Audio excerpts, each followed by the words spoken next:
My phone is hijacking my brain, and my guess is that your phone is doing the same, so let's do something about this. This video is sponsored by Headspace.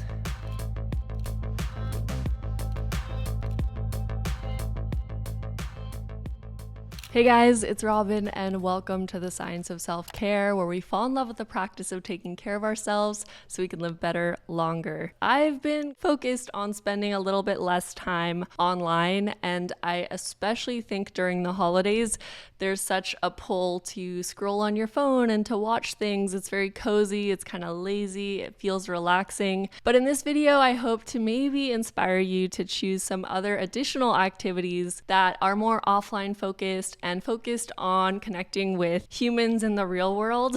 All of this started when I read the book The Anxious Generation by Jonathan Haidt, and I wanted to share a few takeaways from this book, kind of why I'm doing this, followed by some little experiments I've been doing, little tests of things offline that I've been dabbling with. And in general, I think all the things that I've been trying out offline have been such a blessing and a positive addition to my life, so I'm super excited to share. And also, of course, I would love to hear from you guys if there are any offline activities you've been doing to help save your brain from the doom scrolling and all the dopamine generating content in our phone that we constantly feel sucked in towards. Let's get started.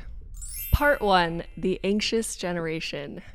So earlier this year, I read this book, and in this book, the author argues that something dramatic shifted around 2012 to 2013 across multiple countries, the US, the UK, Canada, Australia, Scandinavia. You see the exact same thing. Rates of adolescent depression, anxiety, self-harm, and suicide were pretty stable through 2011, and then suddenly the curve shoots upward, especially for teenage girls. So Haidt argues it's the mass adoption of smartphones and the rise of image-based algorithmic social media, Instagram in particular. He shows individual level studies where the more time teens spend on social media, the higher their rates of depression, anxiety, and sleep disruption. So he argues that this is dose dependent, meaning the more social media, the more mental health issues. One of his main points in this book is that a phone-based childhood is destabilizing in adolescence. And of course, this is very relevant to me as someone who's pregnant and thinking about how I want to raise my own child. But shockingly, a lot of the things that he shares also feels very relevant to me as an adult, a person who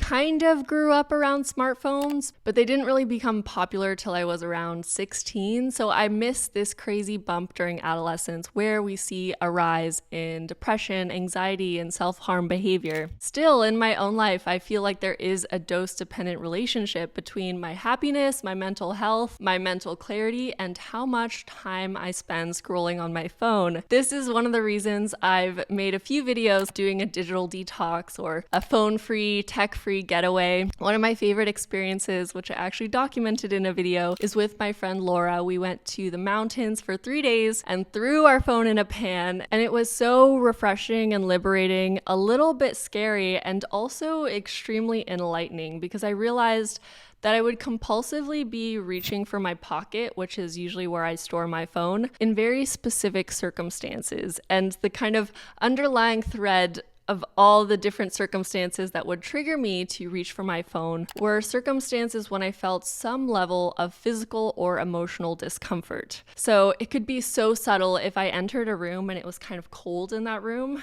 that's physically a little bit uncomfortable, I would reach for my phone. Obviously, during these 3 days, my phone wasn't there, but I could notice that, wow, I was reaching for my phone just because I felt a little cold. Or Laura would leave for a while and I would feel a very subtle pang of loneliness because now I'm left with myself. I would reach for my pocket. Again, my phone wasn't there, but it was so crazy fascinating to see the connection between discomfort and reaching for my phone. And to me, that really seems like a very unhealthy relationship, that my phone has become some soothing device that offers me hits of dopamine anytime I feel a little bit uncomfortable. So since this experience and also reading The Anxious Generation, I've been trying to reform my own relationship with my phone and also just notice how I use it. And for example, if my husband goes out of town for 2 weeks, I notice my screen time definitely goes up. And in theory, there should be no reason for that. But I'm using my phone to compensate for the loneliness that I might feel now living alone instead of with my husband, which is a lot more fun and social. So in this video, I wanted to focus on trying a few different offline activities that would not only bring me calm, peace, happiness, but also connection to others, connection to community, connection to friends and family,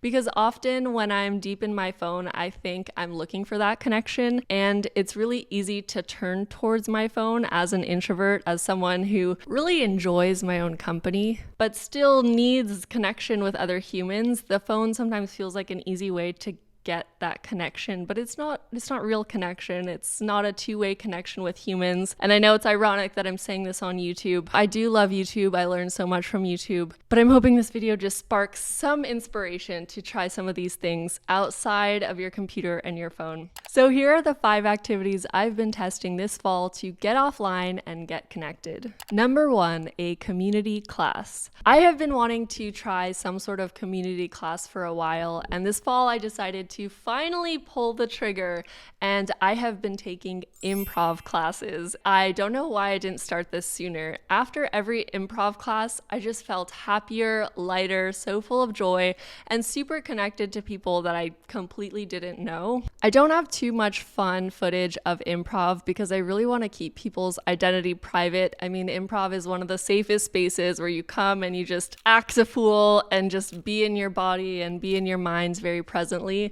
So here are a few photos with people's heads blocked out, but it was just such a fun experience and something I'm going to be continuing to do on and off through the new year. I actually remember one day very specifically, I was feeling very terrible mentally, very down on myself, and I called my sister. I just said, I'm not feeling great. I have improv right now, but I don't feel good. I was actually crying, but I knew that going to improv would hopefully make me feel better.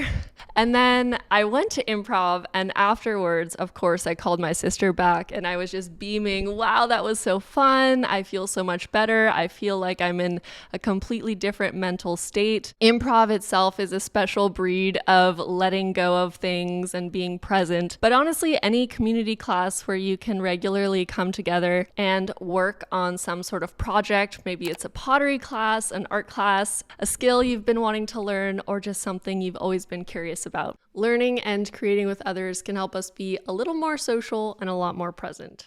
Speaking of being more present, I'd like to take a moment to share the sponsor of today's video, Headspace. And Headspace is not an offline activity, but it's certainly one that contributes greatly to my mental health, my peace, my rest. What I love about Headspace is that it puts a completely new spin on mindfulness. So not just your traditional meditation where you're sitting in silence, but they have so many beautiful guided meditations. They have sleepy time stories, which are my personal favorite. I love to listen to these. If I feel like I need to take a break and take a nap, but my head is still racing, I will turn one of these on. They have deep breathing exercises. Anything you can imagine related to mindfulness is in there. My favorite feature of the sleepy time stories is that you can adjust how much ambiance and background sounds you get and how much of a voice you get. So if you really love just listening to the crackling of leaves and rain, you can turn that up. Or if you'd rather listen to more of a voice of someone saying things very calmly to you or telling you a story, you can turn that up, or you can be somewhere in the middle. You can just customize this to exactly your perfect, most relaxing mindfulness experience. The voices, the talent, the selection of content is so good. I'm a true Headspace fan, so I highly recommend trying it out. If you want to learn how to meditate or just need a way to press pause, you can try Headspace entirely for free for 60 days using this link in the description box or scanning the QR code on screen. Thank you, Headspace, for sponsoring this video. Now let's continue talking about offline activities.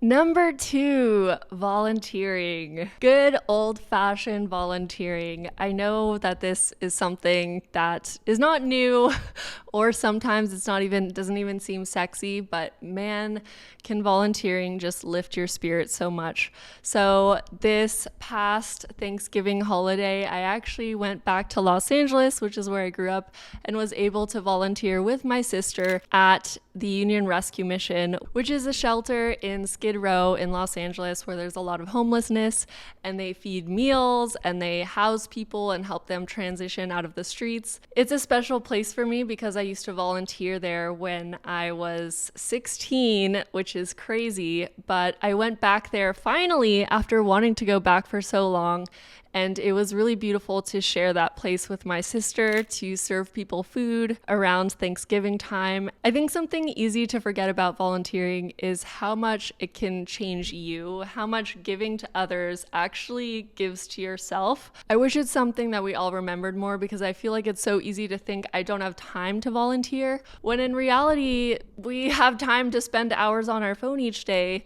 If we would just spend a fraction of that time volunteering and giving to others, it would be so much better for our own mental health. So it's a very selfish way of thinking about volunteering, but this was such a special gift of a memory for me with my sister, and I can't recommend volunteering enough. Obviously, there are so many ways to volunteer. There are so many organizations that need help and volunteers. Whether you like serving food like I do, or you want to help your community out in some other way, there are so many options.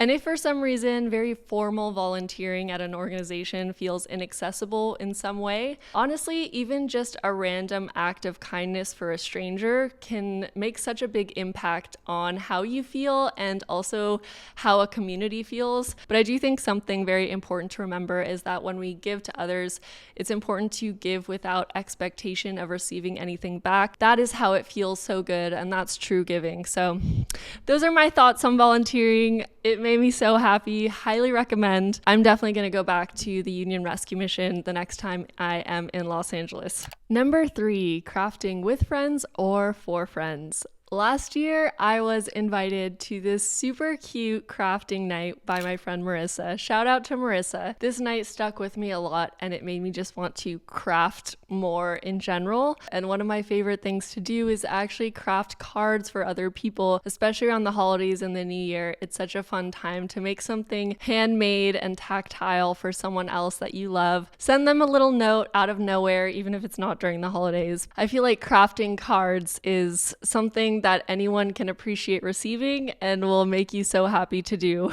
I'm also super excited because another one of my friends invited me to a Christmas craft day, and I cannot wait. It's going to be so much fun.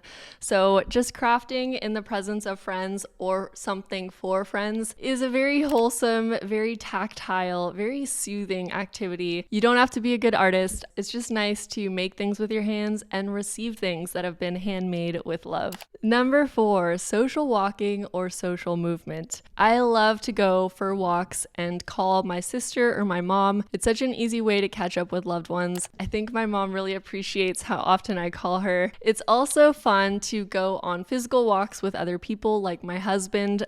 We probably do this around 5 times a week. We'll go for an evening walk that I call a gratitude walk. It's very cheesy, but we'll go for a cute evening walk in our neighborhood, and I will ask him to share what are 8 things you're grateful for. He'll share, and then I'll share, and it sounds so cheesy, but I swear this is actually a keystone of our relationship. It gets us out and moving in the evening time, and it's just a really sweet bonding moment. We can reflect upon all the things that we're grateful for in life. Highly recommend trying that out. Even if it sounds cheesy, just try it. My favorite part of this is that in the beginning, when I would ask my husband, what are 4 things that you're grateful for? It would take him a little while to think of 4 things. And now I'll ask him, what are 8 things you're grateful for? And he'll list 8 and then 9 and then 10, and he'll just go on without even thinking. So I like to think it's helped us both continue to find the joy and the gratitude in our life in an unlimited way. Another type of social movement that I used to do, and I haven't really been doing it because I'm pregnant at the moment, is doing pickup basketball in the streets. Just taking a basketball out somewhere in a court, playing some ball, seeing if other strangers are there, starting a game. Granted, I don't think anyone wants to play basketball with a pregnant woman, and I don't think I'm a great basketball partner at the moment, but there's so many occasions when just bringing a ball to a park, to a basketball court, to a field if you want to play some football or soccer could just be a lovely way to get movement and potentially play with strangers.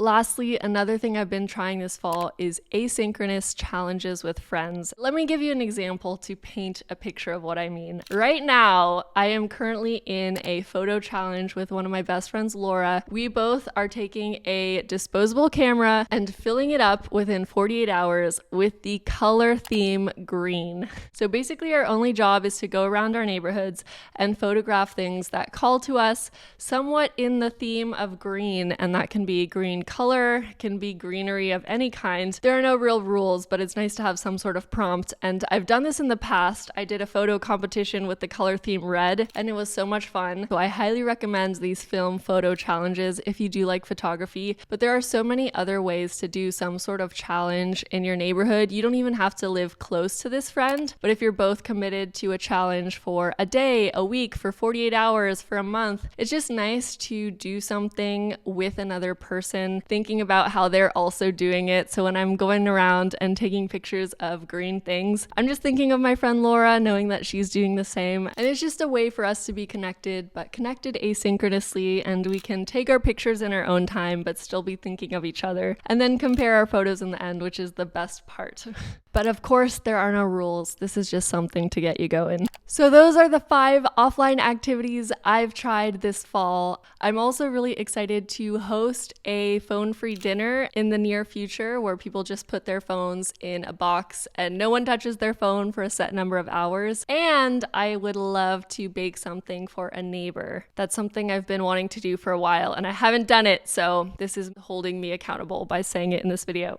I would love to know if there are any offline activities you love, any things that get you connected to your community, friends, and family. Please share with us. I love when the comment section of these videos becomes like a forum of ideas and we're all exchanging and brainstorming together. One last reminder that Headspace is offering 60 days completely free if you use this link or this QR code. Thank you guys so much for watching, and I look forward to seeing you next time.